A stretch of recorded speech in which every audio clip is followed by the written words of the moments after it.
2014 मध्ये जेव्हा आपण युती सरकार आणण्याचा प्रयत्न करत होतो, केंद्रात मोदी सरकार आणण्याचा प्रयत्न करत होतो, भाजपने आपल्याला काय सांगितलं होतं? कुठच्या मुद्द्यावर तुम्ही निवडणूक लढा? विकास, अच्छे दिन, बरोबर ना? कशावर? 15 लाख, काळा पैसा परत आणणार. 14 ते 19 हा काळ होता की देशभरात आपण विकसित भारत, म्हणजे आता तो शब्द त्यांनी पुन्हा एकदा आणला, पण विकास विकास विकास, बुलेट ट्रेन करू, अमुक करू, स्मार्ट सिटी करू, सगळं काही करू, मग hit India, fit India, skill India, miss India, सगळं काही आणलं. 14 ते 19 मध्ये जे काही सांगितलं होतं ते भाजप आणू शकले का? हा, म्हणजे तुम्ही विचार करा, स्किल इंडिया आलंय की बंद पडलं? बंद पडलं. फिट इंडिया आलंय की बंद पडलं? मेक इन इंडिया खरोखर होत आहे का? इनक्रेडिबल इंडिया खरोखर होत आहे का? अच्छे दिन आलेत का? महागाई आली का आटोक्यात? काळा पैसा आलाय का? मग आपण नक्की कशासाठी लढलो होतो आणि कशासाठी भाजपचा प्रचार केला होता? भ्रष्टाचार मुक्त भारत झालाय का? उलट माझा तर हा दावा आहे की 10 पट जास्ती भ्रष्ट आता हे राजकारणी लोक जे भाजपचे सगळे त्यांनी गोळा केलेत, ज्या कोणावर दाग होते ते भाजपच्या वॉशिंग मशीन मध्ये गेलेले आहेत. बरोबर ना? म्हणजे कोणी खुनी असेल, बलात्कारी असेल, भ्रष्टाचारी असेल, पटापट भाजपमध्ये गेला की वॉशिंग मशीन मधून धुतलं जातं, त्यांना एक सीट दिली जाते, मंत्री बनवलं जातं. पण तुम्ही हा विचार करा, 14 ते 19, 14 ज्या निवडणूक ज्याच्यासाठी आपण लढलो होतो अच्छे दिनसाठी, अच्छे दिन 19 पर्यंत गायब झालं. 19 मध्ये कशावर लढले होते भाजप? राष्ट्रीयत्वावर लढले होते, देशभक्तीवर लढले होते. पुलवामा झालं होतं, त्याच्यानंतर बालाकोट झालं, मग सैन्याचे फोटो मागे लावून भाजपच्या सगळ्या लोकांनी प्रचार केला, सगळं काही झालं. पण 14 ते 19 मध्ये ज्यावर आपण लढलो तो मूळ विषय बाजूला ठेवला. 19 मध्ये ज्याच्यावर आपण लढलो, 19 मध्ये देशभक्तीवर लढलो, 24 पर्यंत देशभक्तीचा पण विषय बाजूला ठेवला. कारण आता परिस्थिती अशी झाली आहे की प्रधानमंत्री महोदय चायनावर बोलायला तयार नाहीयेत, पाकिस्तानच्या सोबत क्रिकेट खेळायला तयार आहेत. म्हणजे ज्या नवाज शरीफनी आपल्या देशावर कारगिलचं युद्ध केलं होतं, ज्या पाकिस्ताननी आपल्या देशाच्या जवानांना शहीद केलं होतं, त्याच नवाज शरीफचा केक खायला प्रधानमंत्री महोदय पाकिस्तानमध्ये गेले होते. त्याच पाकिस्तान बरोबर आपल्या भारताच्या संघाला त्यांच्याच BCCIने क्रिकेट खेळायला लावलं आणि आपल्या समोर जो देशाचा शत्रू होता तो पाकिस्तान न राहता आता देशामध्येच त्यांनी शत्रू निर्माण केलेत. उत्तर वर्सेस दक्षिण, जात विरुद्ध जात, धर्म विरुद्ध धर्म, समाज विरुद्ध समाज. आज देशाला खरा धोका जो आहे तो ह्या भाजपानी आपल्या देशामध्ये अंतर्गत फाळणी जी करून ठेवलेली आहे त्याची मोठी धोक्याची घंटा माझ्या डोळ्यासमोर दिसते. तुम्ही विचार करा ना, आज तुम्ही गावामध्ये जाल, वाद कशावरनं? पाण्यावरनं आहेच, शेतीवरनं आहेच, पण समाजामध्ये वाद निर्माण झाले, जातीमध्ये वाद निर्माण झाले, धर्मामध्ये वाद निर्माण झालेले आहेत. महाराष्ट्र हा कुठच्या सदीत चाललेला आहे, कुठच्या शतकात चाललेला आहे? हा पुरोगामी महाराष्ट्र. कधी एवढ्या जातीपातीमध्ये, धर्मामध्ये कुठेही त्याची फाळणी झाली नव्हती. एवढे वादविवाद भाजप निर्माण करण्याचा प्रयत्न करत आहे. तुम्ही विचार करायचा आहे आज की भाजप आपल्याला नेते कुठे? आणि तुम्हाला मी हे लिहून देतो, जसं भाजपाचे अच्छे दिन 19 पर्यंत विसरून गेलं होतं, देश विसरून गेला होता, कारण भाजपनेच अच्छे दिनची बट्टाबोळ केला. देशभक्तीचा बट्टाबोळ, जी एकता आपल्यामध्ये आणायची होती ती न आणता आपल्यामध्ये जी फाळणी केली भाजपने 19च्या नंतर. 24 मध्ये भाजप हिंदुत्वावर त्यांनी लढायला सुरू केलं. पण त्यांचं हिंदुत्व तुम्हाला माहिती आहे, आपलं हिंदुत्व हे घरातलं चूल पेटवण्यातलं हिंदुत्व आहे, भाजपचं हिंदुत्व हे घर पेटवण्याचं हिंदुत्व आहे. ह्या दोघांचं फरक पाहून देशाने भाजपला 400 पारच्या स्वप्नावरनं 240 वर आणलं. माझी भीती हीच आहे की 14 पासून 19 पर्यंत जसं भाजपने विकास, आपल्याला भ्रष्टाचार मुक्त देश, हे काही जे कॉन्सेप्ट होते ते नष्ट करून टाकले. 19 नंतर देशभक्तीचा भाजपने कॉन्सेप्ट नष्ट केला, तसं भाजप 24 नंतर हिंदुत्वाला देखील धोक्यात आणेल, ही माझी भीती आहे. विचार करा ना, आज आपण जगतोय ते कुठच्या जगात जगतोय, कुठच्या सदीमध्ये जगतोय, कुठच्या विश्वात जगतोय? एका बाजूला ट्रम्प आणि ते शी जिनपिंग कशावरनं भांडतायत? ते ट्रेडवरनं भांडतायत, आर्थिक गोष्टींवरनं भांडतायत. चायना डीपसीक बनवते, USA AI बनवते, तायवान सेमीकंडक्टर बनवते. पण आपल्या देशाने जे व्यस्त ठेवलेलं आहे ते समाजाच्या कुठच्या व्यवस्थेत ठेवलेलं आहे, धर्माच्या व्यवस्थेत ठेवलेलं आहे. 2 तारखेला, आणि हे मी मुद्दामून बोलत आहे कारण तुम्ही पण विचार करणं गरजेचं आहे, 2 एप्रिलला ट्रम्पनी पहिल्यापासून सांगितलं होतं की आम्ही भारतावर टॅरिफ लावू. कदाचित भाजपला वाटलं आमची तारीफ करते कोणीतरी, वाटलं असेल काय त्यांना, जे काही वाटतं ते वाटतं. पण भाजपने आपल्याला व्यस्त ठेवण्यासाठी त्याच 2 एप्रिलला बरोबर वक्फ कायदा आणला, वक्फ बिल आणलं. आता तुम्ही तो वक्फ बिलचा पूर्णपणे जर चिरफाड केली, जर तुम्ही प्रत्येक शब्द पाहिलात, एकतर भाजपच्या सगळ्या नेत्यांची भाषणं पहा, हे आपल्याला हिंदुत्वावर टोकतात, सतत टोकत राहतात की तुम्ही हिंदुत्व सोडलं, तुम्ही हिंदुत्व सोडलं. जर तुम्ही भाजपची भाषणं पाहाल त्या सदनामधली, लोकसभेतली असतील, राज्यसभेतली असतील, तुम्हाला वाटेल भाजपच्याच प्रत्येक नेत्यांनी हिंदुत्व सोडलं, बाकी कोणी देशात हिंदुत्व सोडलं नाहीये. मुद्दाम पहा त्यांची भाषणं. पण ते जो वक्फचा कायदा आणलेला आहे, तुम्हाला आज लिहून देतो मी. अनेक भाषणं त्यांनी केली की गरीब मुसलमानांना त्याचा फायदा होईल, हिंदूंना फायदा होईल, असं होईल तसं होईल. जर वक्फचा कायदा पाहिला तर ना कुठच्याही गरीब मुसलमानांना फायदा होणार आहे, ना मुसलमान महिलांना फायदा होणार आहे, ना एका हिंदूला फायदा होणार आहे. कोणाची जमीन कोणाकडे जाणार नाहीये. मूळ मुद्दा हा आहे की जे काही ते पसरवतात देशभरात, जसं तुम्हाला सांगतो, निवडणुकीच्या आधी, विधानसभेच्या निवडणुकीच्या आधी त्यांनी एक अफवा पसरवली होती महाराष्ट्रामध्ये की आता सिद्धिविनायक मंदिरवर वक्फने त्यांचा दावा ठोकलेला आहे. तुम्ही मला सांगा, तुम्ही आम्ही सगळे इथे आहोत ना, कोणी दावाचा ठोकू शकतं का? ही अफवा होती, ही खोटं बोलले होते भाजपवाले. पण जिथे जिथे भाजपला राज्य करता नाही येत, तिथे तिथे ते एक तर समाजामध्ये किंवा धर्मामध्ये वाद निर्माण करतात. हा वाद निर्माण झाला की भाजप येऊन जिंकून जातं ते राज्य, आणि हीच त्यांची स्ट्रॅटेजी आहे. पुढे कुठेही त्यांना काही शासन करायचं नसतं, कोणाचंही काम करायचं नसतं. पण तुम्ही विचार करायचा आहे, आपण कशात अडकलेलं आहे, महाराष्ट्र कुठे चाललेला आहे. कारण तुम्हाला हा प्रचार 100% होईल. मला पण 1-2 मेसेज आले ना, ओ दादा तर राहू दे ना, ते काय करताय, काय मग तिथेच ठेवत येतं. मला पण 1-2 मेसेज आलेच होते.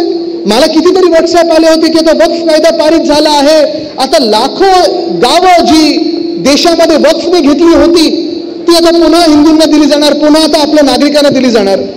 मी त्या माणसाला सहज मेसेज पाठवला की मला ती गावांची यादी पाठव, मीच जाऊन पहिलं त्या गावांसाठी लढतो. गावात उत्तरच नाही, कारण हा भाजपचा खोटा प्रचार आहे. तसंच मला काल परवाकडे एक किरीट शहा नावाच्या कुठच्या तरी व्यक्तीने, मी तो स्क्रीनशॉट पण इंस्टाग्रामवर टाकलेला माझ्या, तुम्ही पाहिलं असेल, मला मेसेज केला.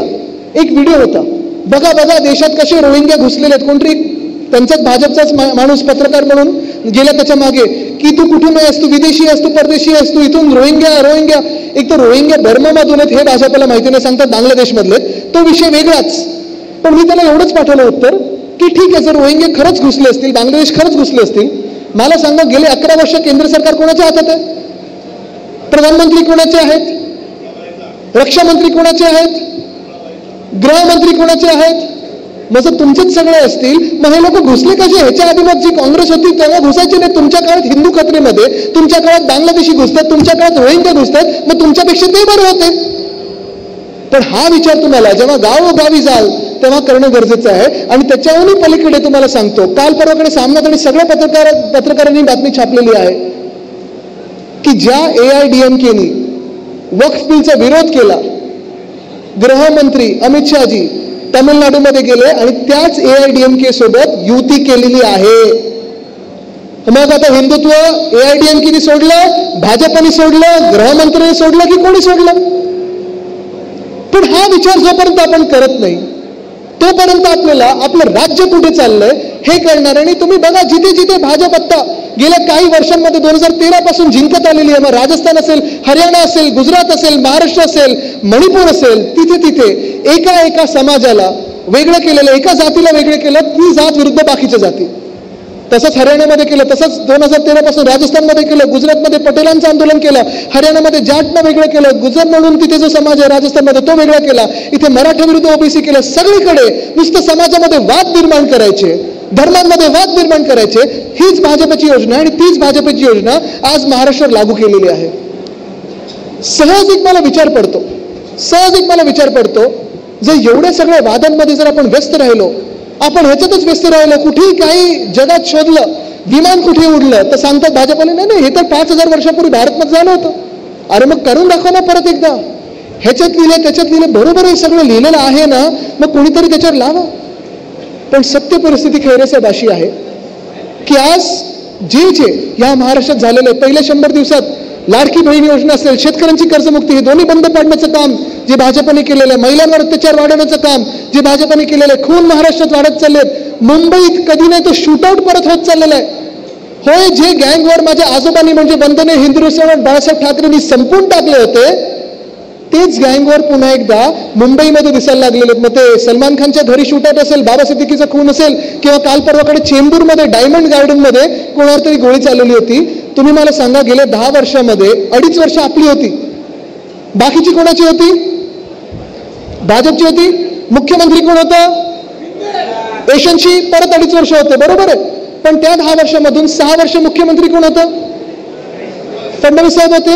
गृहमंत्री पद कोणाकडे होतं? सगळे जे 9 वर्ष होती त्यांच्याकडे, फडणवीस साहेबांकडे. मग जर खून वाढत चाललेत, बलात्कार वाढत चाललेत, महिलांवर अत्याचार वाढत चाललेत, डकैती वाढत चालली असेल, दिवसा ढवळ्या पोलिसांच्यावर वार होत असतील, ही गँग आणि ती गँग पुण्यात वगैरे निघत असेल, मग तुम्ही मला सांगा, ह्या राज्याला ह्यापेक्षा अकार्यक्षम गृहमंत्री मिळाले आहेत? तुम्हाला वाटतं का की ह्यांची तुलना कोणाबरोबर होऊ शकत नाही? मिळूच शकत नाही यांची तुलना ह्याच्या तुलनेमध्ये कोणी दुसरं. कारण आज देशामध्ये, आज राज्यामध्ये गृहमंत्री आहेत की नाही हाच प्रश्न पडलाय. ज्या राज्यामध्ये एसटी कर्मचाऱ्यांना पूर्ण पगार मिळत नाही पण कॉन्ट्रॅक्टरना द्यायला पगार आहे, ज्या राज्यामध्ये पोलीस हाऊसिंगसाठी तुम्हाला पैसे नाही आहेत, पोलिसांना जे काही दंडनी शुल्क तुमचा वाढवलेला आहे त्यांच्याकडून तुम्ही पैसे आकारता आहे, पण दुसऱ्या बाजूला आणि त्याच बाजूला महाराष्ट्र सिक्युरिटी फोर्सला तुम्ही पूर्णपणे पोलीस फौजात घेत नाहीये, त्याच दुसऱ्या बाजूला मंत्र्यांच्या बंगल्यावर खर्च होत आहे, मंत्र्यांच्या गाड्यांवर खर्च होत आहे. म्हणजे तुमच्याकडे उधळपट्टी करायला खर्च आहे पण शेतकऱ्यांना मदत करण्यासाठी खर्च नाहीये. तुमच्याकडे उधळपट्टी करायला, जाहिरात करायला खर्च आहे, पैसे आहेत, पण लाडकी बहीण योजनेत पैसे द्यायला तुमच्याकडे काही पैसे नाही तिजोरीमध्ये. तुमच्याकडे दादा उतरतात गाडीतून आणि कलेक्टरला सांगतात चांगल्या गाड्या घ्या, तुम्हाला मी पैसे देतो, ह्याच्यासाठी पैसे आहेत, पण पोलीस हाऊसिंगसाठी तुमच्याकडे पैसे नाही आहेत. आज महाराष्ट्राची परिस्थिती ही झालेली आहे. आणि म्हणून आज मी जे काही तुमच्या समोर हे विचार मांडत आहे त्याचा थोडक्यात समारोप करत असताना तुम्हाला एवढंच विचारत आहे की हा विचार तुम्ही करायचा आहे. शांतपणे बसा आणि विचार करा. भाषणं अनेक होतात. आता पुढची 5 वर्ष किती यशस्वीचं राहतंय, काय राहतंय, हे एकामेकांसोबत राहतात नाही राहत, काय होतं हे सगळं वरतून पाहत असतो देव. पण ह्या गोष्टीचा तुम्ही विचार केला पाहिजे की आपण नक्की चाललोय तरी कुठे. एका बाजूला जग शिक्षणात पुढे चाललेलं आहे, शिक्षणात सुधार होत आहेत. खेळे साहेब, तुम्हाला मी जे आता सांगत होतो, साईनाथ तुम्ही पण माझ्यासोबत महापालिकेत काम केलेलं आहे.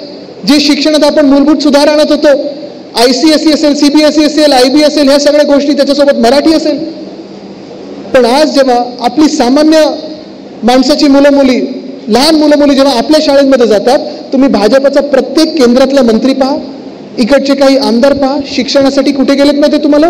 अमेरिकेत गेलेले आहेत, UK मध्ये गेलेत, कोण दुबईचा गोल्डन व्हिसा घेऊन राहते, कोण ऑस्ट्रेलियात गेले, धंद्यासाठी बाहेर आहेत, स्थायिक झाले, तिथे व्यवसाय सुरू केलेला आहे. सगळे मोठे मोठे मंत्री. मला वाटतं राऊत साहेब, आपण तर एक यादी छापली पाहिजे सामनामध्ये, कारण भाजपची योजना ही आहे की त्यांची सगळी मुलं बाहेर पाकिस्तानच्या क्रिकेट टीम सोबत पार्टी करणार, जय शाह. बाहेर कोण राहणार? तर ह्यांची सगळ्यांची मुलं राहणार. कोणी मोठे मोठे धंदे काढलेले, सगळं काही केलेलं आहे, पण आपल्या सामान्य माणसाची पोरं कुठे असणार? तर हेच लोक दंगलींमध्ये आपल्याला पुढे करणार, हेच लोक आंदोलनामध्ये पुढे करणार. लाठीकाठी खायला आपली मुलं पुढे, आंदोलनात आपली मुलं पुढे, समाजाच्या वादात आपली मुलं पुढे, धर्माच्या वादात आपली मुलं पुढे.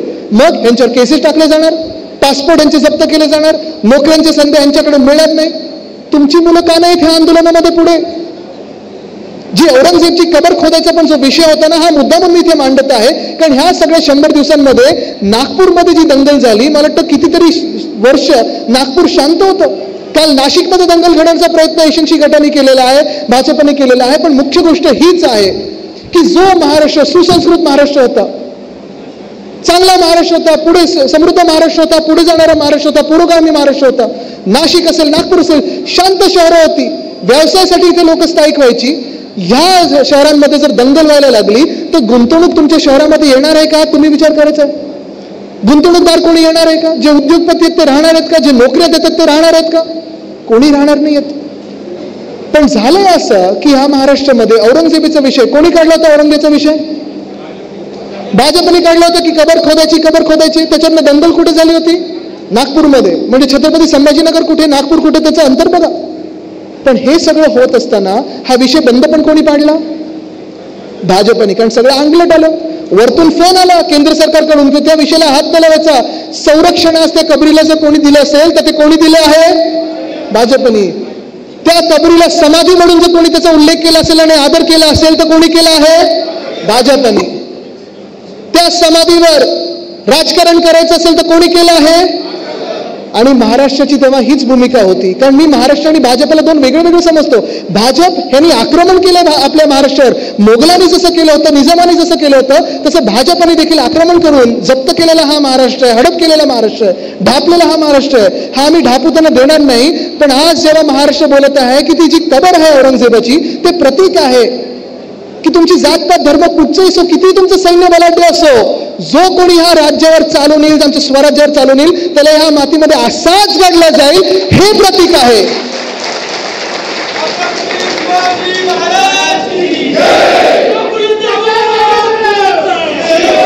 पण भाजपला ते प्रतीक देखील पुसून टाकायचं. भाजपला ते देखील प्रतीक पुसून टाकायचं, ते चिन्हच पुसून टाकायचं की आपण कोणातरी ह्या मातीत गाडलं. आपली शौर्यगाथा जी आहे ती भाजपला पुसून टाकायची.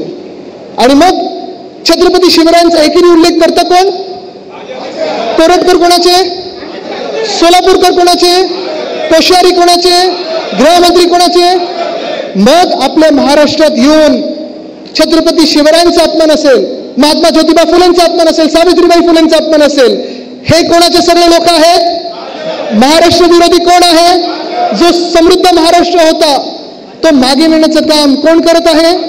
आज शेतकरी कधी जातपात बघत नव्हते, पण समाजामध्ये वाद निर्माण करून जाती जातीमध्ये भांडण निर्माण करणारा पक्ष एकमेव कोण? धर्म कधी शेतकरी आणि महिला बघायचे नाहीत, तरुण बघायचे नाहीत. आम्हाला पाहिजे ते नोकऱ्या पाहिजेत, आम्हाला पाहिजे ते रोजगार पाहिजे, आम्हाला पाहिजे ते रोटी कपडा मकान पाहिजे. पण आम्ही जेव्हा एकत्र येण्याचा प्रयत्न करतो तेव्हा आमच्यामध्ये फळी निर्माण करायचा, फाळणी निर्माण करायचा प्रयत्न, विष पेरण्याचा प्रयत्न करता कोण? भाजप. मग तुम्ही विचार करायचा आहे आपला महाराष्ट्र चाललाय तरी कुठे? स्वदेश पिक्चर तुम्ही बघितला असेल, नसेल बघितलं तर मी आवर्जून तुम्हाला विनंती करीन की पुन्हा एकदा बघा. सामाजिक व्यवस्था काय आहे, काय व्यथा आहेत आणि आपण कशावर भांडतोय हा विचार आपल्याला करायला लागेल. कारण कदाचित आजचे जे नेते आहेत भाजपचे आपले डोकर बसलेले असतील किंवा सगळ्याच पक्षाचे असतील, राजकारण हे बदलत असतं. एका वेळी आपल्याला वाटायचं युपीएचं सरकार कधी पडणार नाही, काय पैसा काय ताकद असं तसं, त्याहून दुप्पट तिप्पट भाजप आपल्यावर येऊन आढळत आहे, आपल्या स्वराज्यावर महाराष्ट्रावर येऊन आढळत आहे. आपल्याला वाटतं की काय पैसा फौज पोलीस वगैरे सगळं वापरत आहेत, पण प्रत्येक जी काही मोठी ताकद आपल्यावर येते ती ताकद कधी ताकद राहत नाही, त्याला तडे जातातच. कारण महाराष्ट्र हा एका खडकासारखा उभा राहतो. आपण ताकद आपल्यामध्ये, जिद्द आपल्यामध्ये, हिंमत आपल्यामध्ये, पण तीच हिंमत ताकद जिद्द जेव्हा आपण ही 5 बोटातनं वेगळी वेगळी राहतो तेव्हा बोटं मोडली जातात. ही जी वज्रमूठ आहे तुमची, ही महाराष्ट्र म्हणून जर दाखवली आपण तर कोणी आपल्याला हलवू शकणार नाही. हा विचार तुम्ही करायचा आहे. राजकारण बदलत असतं, प्रत्येकाची वेळ येते. ते बोलतात ना आपला टाइम आएगा, येईल तेव्हा येईल. पण आपण तरुणांनी विचार करायचा आहे, समाजाच्या भांडणामध्ये, जिल्ह्याच्या भांडणामध्ये, तालुक्याच्या भांडणामध्ये, धर्माच्या भांडणामध्ये, जातीच्या भांडणामध्ये, आंदोलनामध्ये, कोण मंदिरासमोर नाचते, कोण मशिदीसमोर नाचते, कोण कुठच्या दुसऱ्या धर्मगुरूंसाठी नाचते, हे सगळं करत असताना एक काळ असं येईल की ह्या सगळ्या भाजपच्या नेत्यांना तुम्ही परदेशी बघाल. ह्यांची सगळ्यांची पोरं, सगळ्यांची मुलं मुली, तरुण तरुणी परदेशी मस्त स्थानिक तिथे झालेले असतील, त्यांच्याकडे तिकडचा पासपोर्ट असेल, धंदे नोकरी पाणी सगळं चांगलं चाललं असेल. बेरोजगार राहू ना ते आपण राहू. बुलडोजर चालेल तो सामान्य नागरिकाच्या घरावर चालेल. आवाज जो दबला जाईल तो तुमचा दबला जाईल. आपल्याला वाटतं आता की अरे आपल्याला काही दडपण नाही येतं, त्यांच्यावर येतात.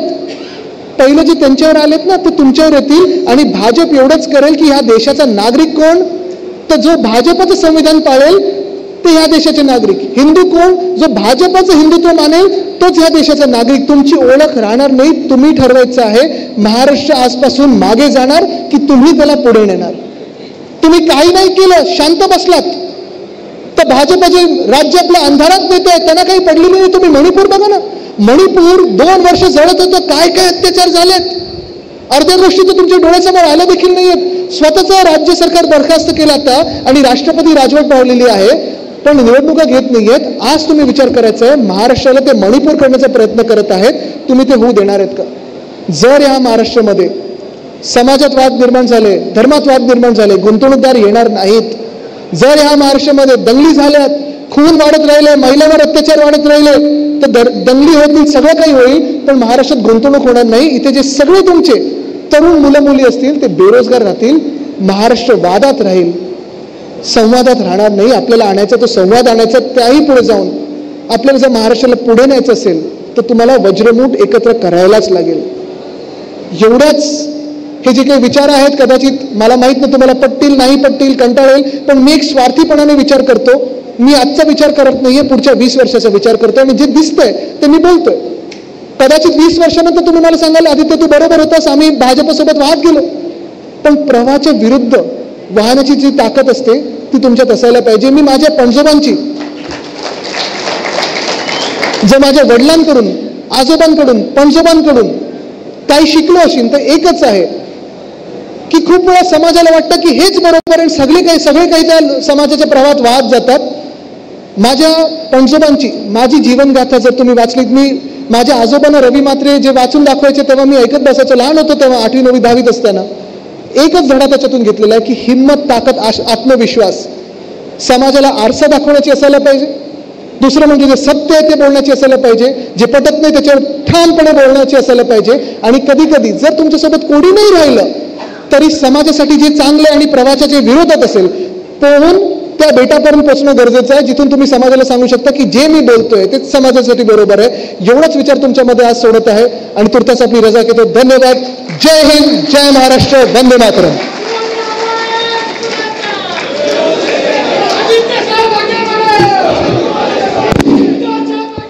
आदरणीय